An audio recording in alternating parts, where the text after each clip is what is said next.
Assalamualaikum. Waalaikumsalam. Boleh terang tak cara kawal emosi semasa overthinking?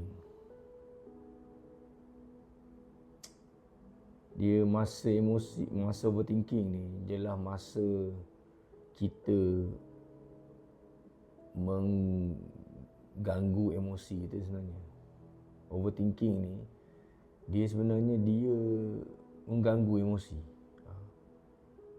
Jadi kalau kita nak kawal emosi masa overthinking, dia sebenarnya kau kena kawal overthinking tu. Sebab dia bukan emosi tu menjadikan overthinking. Boleh tak emosi overthinking? Boleh lah, tapi biasanya overthinking dulu. Overthinking dulu.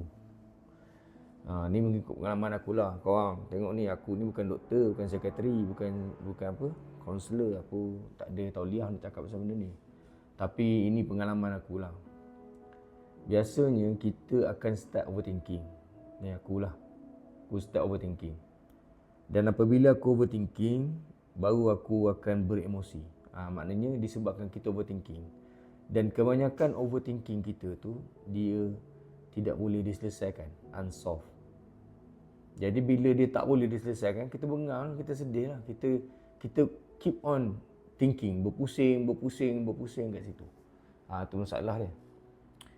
Jadi sebenarnya cara nak kawal dia ialah kita kena belajar, kenal pasti benda tu boleh selesai ke tak boleh selesai. Banyak kali kita ni bila kita overthinking, kita overthink benda yang kita tak boleh kontrol. Benda yang kita tak boleh kawal, benda yang kita tak boleh selesai. Satu contoh yang paling banyak dan paling biasa untuk geng-geng kita ni ialah mati. Fikir pasal mati, overthink pasal mati. Bagusnya takut dan risau pasal mati ni bila amal dibuat untuk mempersiapkan diri untuk jaga, untuk mati tu. Tapi kalau duduk thinking, takut, fikir tapi tak ada satu pergerakan pun dibuat untuk mempersiapkan diri kepada keadaan tu, tak gunalah. Jadi biasanya aku ni suka tengok benda tu aku boleh solve ke tak.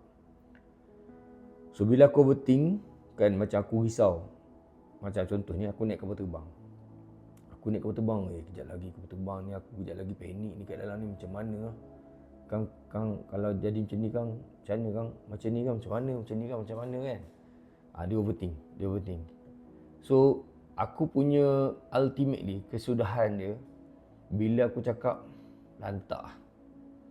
Bila aku ambil keputusan, benda ni aku tak boleh usah, aku tak boleh baiki pun kalau aku fikir. Benda ni aku tak boleh selesai pun kalau aku duduk fikir-fikir runsing ni. Lantak lah. Jadi pada ketika aku mulakan menggunakan lantak lah tu, masa tu dia start baik. Bila aku start je lantak lah je, dia start baik. Dia start dah sedikit demi sedikit hilang pada kerunsingan, pada ketakutan tu. Bila dia datang pun kita cakap lantak lah. Lama-lama dia tak nak datang lah. Sebab aku asyik duduk lantak. Itu lah. So bila kau dapat mengawal overthinking tu dengan cara pasrah, menyerah, berserah ni, emosi kau tu akan terkawal lah. Dan especially kau akan jadi lebih kuat, kau akan jadi lagi strong, kau akan jadi boleh lawan. Lantak lah. Duit apa?